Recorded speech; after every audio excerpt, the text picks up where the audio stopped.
Hola, hola, ¿qué tal? Perfecto. Señores, esta es solamente la introducción porque hablamos hace súper poquito, minutos nomás, con Zoltan Bathory, parte de Five Finger Death Punch, una banda que se pide harto para Latinoamérica y ahora va a visitar el continente con Metallica en el Foro Sol este septiembre. Recuerden que Metallica se presenta 20, 22, 27 y 29 del mes próximo en Ciudad de México, y nosotros vamos a estar ahí llevándoles todas las alternativas de esos 4 tremendos shows, parte del M72 No Repeat World Tour. Así que eso, nada más, solamente para que vean la super entrevista que tuvimos, con chascarros, con risas y con mucho bla bla.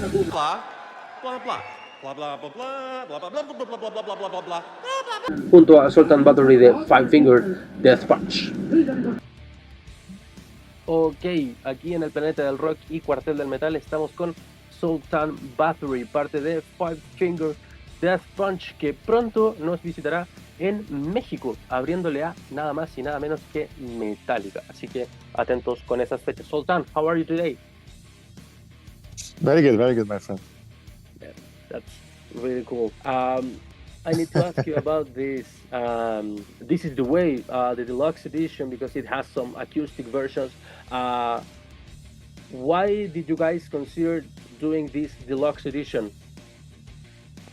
So, the song "This Is the Way" was done exactly the same time when we finished this record. Sorry, Afterlife, the album. Well, we're talking about the deluxe edition of "This Is the Way," right? I mean, yeah. Afterlife. Okay. So the song, all right, got it. Same album, all right, same. Yeah. This is Five Finger Death Punch. Anyway, so when we were done with this record, we had this song "This Is the Way" already done, and when you create an album, there's a number of songs, and every single song has a place in the record where it's supposed to be, right? And so for the record to be in balance, right? Every time you create a record, it's not just a collection of songs, but the record itself has to have a flow, and every single song is there for a reason. Especially the way we work, it's always that there has to be the right balance of heavy and and melodic, and that's always what we do. And so this song was an important song, and it was going to be on this record. However, because DMX passed, and there's a lot of people are involved, a lot of producers, record labels. There was a lot of red tape. We had to clear a lot of things, even though we already had the right to use the song. We still had to go through the process, and we weren't sure that by the time the album actually hits the shelves, all these paperwork gonna be done. So we actually, unfortunately, we didn't want to, but we had to opt for not putting this song on the record and wait until all the paperwork is done. So we released Afterlife without this song, which was an important song on the album. So we always felt like it's not complete. This song was meant to be on this record. And finally, when everything cleared, when we got the green light from everybody ever involved with this, right? Then we were like, okay, now we're gonna release the record with this song on it as it was meant to be. Great. Yes, because this song is, such a cool song. I've been stick to that the last 2 weeks. And how did you come to this collab with DMX? So, they always viewed DMX as sort of the metalhead of hip hop, right? His delivery, most heavy metal fans actually like DMX. It's kind of one of those things, right? It's just he had that voice, that delivery. He was kind of one of us, right? And so we had this conversation for years and years. I'm talking about 6-7 years. That man, we should do something with DMX. I mean, we are all fan of him. Ivan and I both listen to DMX. We both a fan of his art, and so it just never came together. It's just he wasn't available, or we were on tour. Like these things have to be synchronized. It just never came together. And finally, when it seemed like it's gonna come together, and we started to seriously work on it, and we got the green light on some things, unfortunately DMX left this world. He was taken from us. So at that moment, the question mark immediately comes, like, what do we do now? We have to be respectful. Are we gonna keep going? Are we gonna keep doing this, or what we gonna do? And we opted to continue. and it wasn't easy. It was an uphill battle to make this thing happen, but eventually happened. It was one of those things, you know, on a bucket list. There's a check on a bucket list that we wanted to check. Unfortunately, he wasn't here to hear the song, you know. So I wish he did. But we did, all his peers, his friends that was close to him, his family, everybody heard the song, and we got the okay and the green light from them. Everybody thought like, man, this is a smash, you know, it's a smash hit, and everybody undersigned it that yes, this thing needs to be out there. Yeah, and I'm pretty sure that he'll be happy with the results. Yeah. Right. Yeah. Well, I was reading this. I have the magazine here. Okay. I was reading about your thoughts on Afterlife album, and I need to know if after 2 years, are you thinking the same about things like songs like Judgment Day, or I don't know, Gold Gutter? It's like the old school one of their records. So I don't know if you're changing your mind about some songs, or is it the same that when you release the album? No, I mean, you know, when you release an album, it's a time capsule, and the time capsule is a snapshot of who you are at the time, the things that you were thinking, the things that you believed in. So, you know, you can't really go back in time and change that. That was true at the time. That was true, and that was the purpose, and everything we said at the time was a snapshot of us. So, you know, a lot of artists think that way, like, oh, if I could go back, I would change this and that. I'm a big believer of the butterfly effect. Like, we are here today because of the things that led up to this. And if you change the smallest things, you know, the world would change. And so I believe that. And so I wouldn't go back and change anything on principle alone, but it's one of my favorite records, and one of my favorite records, and still to this day, it is one of my favorite records. The way it was made, there's certain songs on it that the way that developed is still some of my favorite process. Some of those songs are, you know, some of the riffs on those on that record are pretty old, meaning there were some things that I wrote a long time ago, and it's one of those things when you write something and you bring it to the process, like, okay, how about this song? And it's not yet, it's just not right yet, right? Like, for example, the Bleeding on the very first record, I had a song for probably 15 years before that record, you know? It just was never time.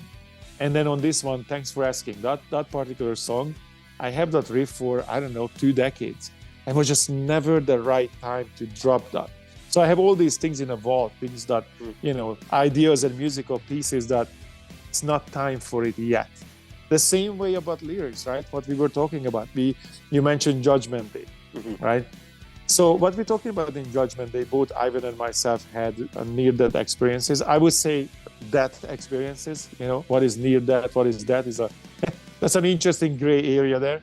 But, you know, but those things that we talk about in that song and on some other songs as well, the world was not ready for that conversation yet, right? And when I mean we're not ready, I'm not saying not everybody's ready. What I mean by that is there are certain conversations, certain ideas that only a small percent of the population know or understand.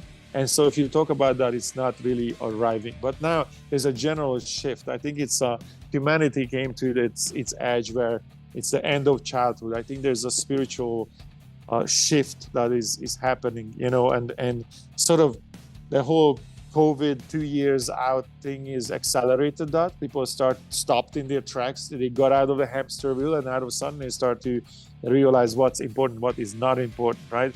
And so that's also contributed to that spiritual shift of I think humanity is growing up. We slowly ascending from a type 0 civilization toward a 0-1. I mean, a type 1 civilization, right?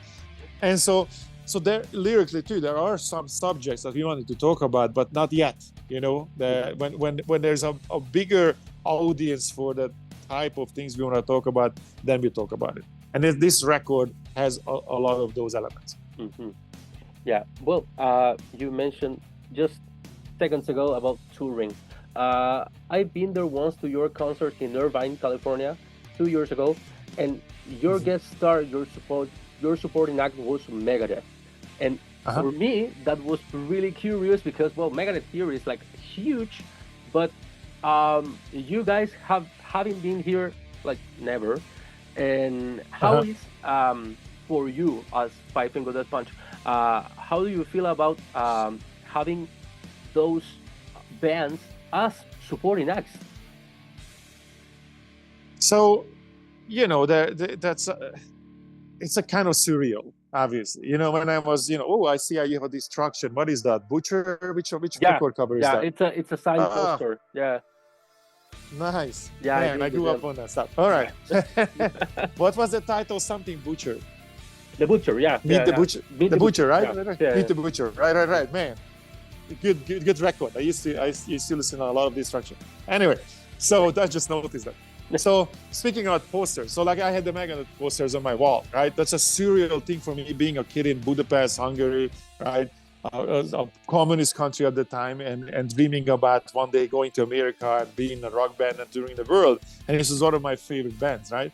So it's super surreal for me that, Dave and I sitting in the back, around the campfire between, shows, just talking about stuff and, about life and history and, all kind of things. Like we have a lot of interesting conversation. So it's pretty surreal, I tell you that. But in the same time, it's one of those things where, there's a cycle of things. And Megadeth was an influence, a big one actually. So it's just, the cycle of the world. I'm pretty sure there will be a time where I will be sitting in a backstage with some kid that grew up on Five Finger Death Punch, talking about, and now their band is huge, and it's just what it is. But look, it's one of those things too that Megadeth would never tour with us if they did not get the reverence and the respect from us. You know what I mean? Like it just happened so that today we are this popular, but that doesn't mean that they're not an absolute giant, super influential band, and they get all the respect and everything that can be done is done for them to feel that way while we are touring together. Yeah, that was a great date, and it was like surreal to me. And well, seeing you there, because well, you haven't been here. I'm from Chile, and well, I need to know about this Metallica and Five Finger Death Punch and some other bands in Mexico, because well, I'm traveling to those dates, and well, how are you feeling about opening for Metallica in Mexico City? So we did play in Mexico City before. It was an amazing show we had actually. So, and we realized how many fans we have there. That was actually insane. Like we had no idea. Same thing when we went to South America, we went to Argentina and Brazil. It was incredible. When you see 50,000 people singing every word of the lyrics, that was a wake-up call. That was our first time, in South America, and we were blown away how not just that people know the music, but know it to that depth that they sung every song, every single song, every piece of the lyrics. I'm like, oh my God, why are we not here more often? So, hey, booking agent, why are we not there more often? Right? We all have these questions, right? I mean, like, look, so another giant, Metallica, touring with Metallica came about. We had a couple of shows together in Germany and I think maybe a Czech Republic. And this was the first time we played with Metallica. And so backstage we were, we ran into the guys, we were talking and, we're talking with Lars, and Lars was saying like, man, this is the strangest thing that we never ran across each other. I mean, it's pretty, obviously Metallica is Metallica, but we are up there, we are pretty big band. And it's like, like if we headline festivals, they would headline on the day, obviously, and we just never ran across each other. And so he was kind of joking that, man, let's not wait another, couple of decades to do something. And that was pretty much the conversation. And maybe like 6-7 months later, we got the phone call like, hey, you guys want to jump on this thing, right? And it's actually happened. He didn't forget, right? And so it was, it was one of those things when I saw the stage design, that was a moment of like, ooh, let's see what's going to happen here. It's a big donut in the center of the stadium. So, a band generally project energy forward. When we play, we have the arena, we know everybody who's where on the stage. And that's kind of the idea, that every piece of or that arena is covered by someone, right? So the attention, we run across stage, and that's kind of the reason why we're doing that. So every part of that arena is getting the energy for the band members. But this is a circle, and not just a circle that I have to project in all directions, but there are people inside the pit. So anywhere you go, there are people behind you. So that was a moment like, oh man, this is gonna be strange. Number one. Number two, it's us and audience. The way the stage built, it's like you can't bring anything to the stage because there are people everywhere, right? So we don't have anything on stage, just a band and a drum set. That's it. Not even cabinets, nothing, right? So this is the moment of truth, man. Like it's you and the audience, no show, no fireworks, no nothing, just you and the band and the audience. And so it took us maybe like 5 minutes, halfway into the first song, we were like, all right, we got this, right? Because it just made sense. So that was the only thing about this was this stage. But once we were out on the stage, we knew that, oh, this is fine, and we have a lot of fun. Great. Well, Sultan, we are running out of time. So, well, thank you so much for this interview. And, absolutely. See you in Mexico City in September. All right. We will. Thank you, my brother. Thank you. Right. Take care. Thank you. Bye.